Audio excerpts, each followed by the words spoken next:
सबके ऊपर अनेकों प्रकार की परिस्थितियाँ आती हैं और उन परिस्थितियों में कोई हंसता है, कोई रोता है और कोई गंभीरता के साथ उन परिस्थितियों को पार कर लेता है। दुख सदैव नहीं रहता, ये मान के चलें। हर चीज़ की जाने की एक नियत अवधि ज़रूर होती है। सुख सदैव नहीं रहता तो दुख भी सदैव नहीं रहता। आज सुख है, कल दुख है। ये संसार सुख दुख की धूप छाँव से भरा पड़ा है। हमारे प्रारब्ध का कर्म हमें भोगना पड़ता है। बस हमें भगवान इतनी हिम्मत दें, हमें जगत जननी इतनी हिम्मत दे कि हम उन दुखों को सह लें, हम दुखों को प्रेम से सह लें, है ना। तो आइए, एक मंत्र ऐसा बता रहे हैं कि आपकी समस्त परिस्थितियों में ये मंत्र आपको विजय दिलाएगा। और घर में भी आप देखते होंगे, बच्चे को कोई भी बात कहनी हो, सुननी हो, कुछ मांगना हो तो बच्चा पहले माँ को पुकारता है ना। हमें भी अपना बचपन याद है, आप सबको होगा, आपके हम सबके घर में बच्चे हैं। हमसे वो बात बाद में कहेंगे, पहले अपनी माँ से कहते हैं, फिर माँ उस बात को हम तक पहुँचाती है। कहने का भाव, माँ होती ही दया की मूर्ति है, ममता मई होती है माँ। तो भगवती जगत जननी हम सब की माँ हैं, पूरे विश्व की माँ हैं। वो जगत की रचिता हैं, जगत की जननी है। उनका एक ऐसा मंत्र है, यदि इस मंत्र को हम प्रतिदिन एक माला करने लगें और इसी मंत्र को ऐजपा जप के रूप में हम जपने लगें तो जगत जननी की कृपा प्राप्त होते बेटे देर नहीं लगती। तो आइए, सबसे पहले तो आप उस मंत्र को लिख लें, फिर उसकी आगे की हम आपको विधि बताते हैं। मंत्र लिखें। शरणागत दीनार्थ परित्राण परायणे सर्वस्यार्थे हरे देवी नारायणी नमोस्तुते। शरणागत दीनार्थ परित्राण परायणे सर्वस्यार्थे हरे देवी नारायणी नमोस्तुते। ये भगवती का मंत्र है। इस मंत्र को 2 लाइनों का मंत्र है। इस मंत्र को अच्छे से जपना। रुद्राक्ष की माला हो या लाल चंदन की माला हो, 1 माला या 3 माला इस मंत्र की जपना। और इसमें एक काम और करना है, 1 त्रिकोण ऊपर, 1 त्रिकोण नीचे, 2 त्रिकोण इसमें बना लीजिए। अगर 2 त्रिकोण भी ना बने, केवल 1 ट्रायंगल आप इसमें बना लें। अब इसमें देखें, 1 त्रिकोण ऊपर, 1 त्रिकोण नीचे, ऐसा एक ट्रायंगल से आप बना लें, आकृति बना लें। और इसके बीचों बीच लाल बिंदी लगावें।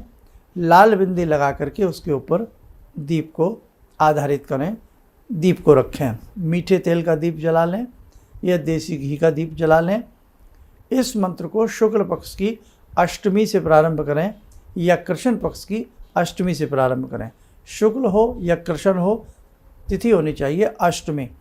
अष्टमी से संध्या के समय भी कर सकते हैं, प्रातःकाल भी कर सकते हैं, रात्रिकालीन रात्रि 10 बजे तक इस मंत्र को जपा जा सकता है। मस्तक पे अपने भी लाल बिंदी लगा करके रखें। जगत जननी को धूप दीप आदि अर्पण करके प्रणाम कर लें। और प्रणाम करने के उपरांत बेटे इस मंत्र को 40 दिन करें या 6 माह इस मंत्र की साधना करें। और इस मंत्र में भाव लाएं, दीनों की हीनों की रक्षा करने वाली, दीनों हीनों के ऊपर कृपा करने वाली, हम सबके समस्त कार्यों को पूर्ण करने वाली, सदैव दया भाव रखने वाली, भक्तों की जितनी भी निष्काम भावनाएं होती हैं, शुद्ध भावनाएं होती हैं, उन्हें शीघ्र दूर करने वाली हे जगत जननी जगदम्बा, आपके सिवा और कोई दूसरा नहीं हो सकता।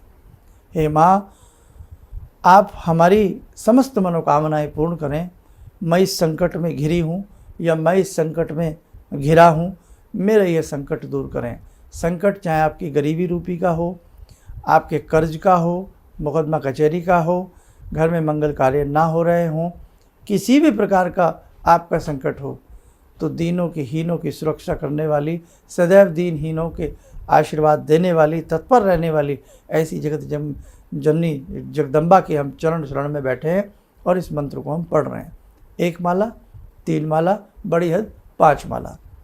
इस साधना को आप संध्याकालीन भी कर सकते हैं, रात्रि में भी इस साधना को हम कर सकते हैं। धूप दीप जला करके षटकोण के ऊपर आप रखें उसे और फिर देखें, आपको बहुत आनंद आएगा। जब मंत्र साधना पूर्ण हो जाए, प्रतिदिन की क्षमा मांगें, हे जगत जननी, हमसे कोई भूल चूक हो गई हो, हमें क्षमा करना। प्रतिदिन कोई ना कोई मीठा भोग, दूध आदि या कुछ भी मीठा भोग लगाते रहें। बाद में घर में बालिका हो उसे दे दें, नहीं तो प्रसाद रूपेण स्वयं ग्रहण कर सकते हैं। आपने संकल्प लिया 40 दिन का, संकल्प लिया 3 महीने का, संकल्प लिया 6 माह का, उतना इसको पूरा करके अंतिम दिन जब आपका पूर्ण हो जाए या उससे अगले दिन 9 कन्याओं को भोजन करा दें।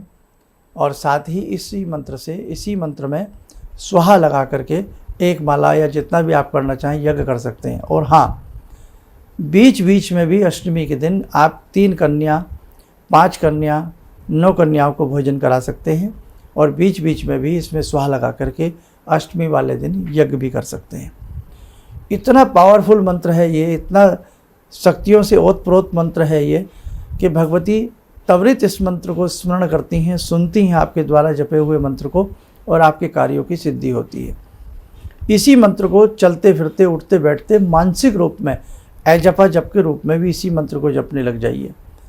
आपके जीवन के समस्त कार्य सिद्ध ना हो तब हमें बताइए, लेकिन कार्यों की एक गरिमा होती है, एक लिमिटेशन होती है।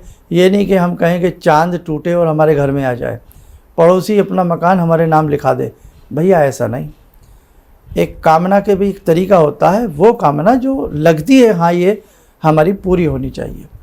बच्चा लंबे समय से पास नहीं हो रहा, फेल हो रहा है, करिए इस मंत्र को। आपका स्वास्थ्य या घर में किसी का स्वास्थ्य ठीक नहीं हो रहा, करिए इस मंत्र को। घर में बेरोजगारी फैल रही है, सुख समृद्धि नहीं आ रही है, धन की कमी हो रही है, पढ़िए इस मंत्र को।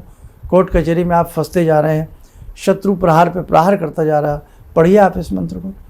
तो ऐसी अच्छी शुभ, अपने अच्छे के लिए, भले के लिए, किसी के नुकसान के लिए नहीं। किसी के नुकसान के लिए मंत्र कार्य नहीं करता, भगवती कदापि वो कार्य नहीं करती। बस अपना, ठीक है अपना भला हो लेकिन किसी का नुकसान ना हो। तो अपने किसी कार्य सिद्धि के लिए, किसी कठिन से कठिन कार्य सिद्धि के लिए आप इस साधना को करें बेटा।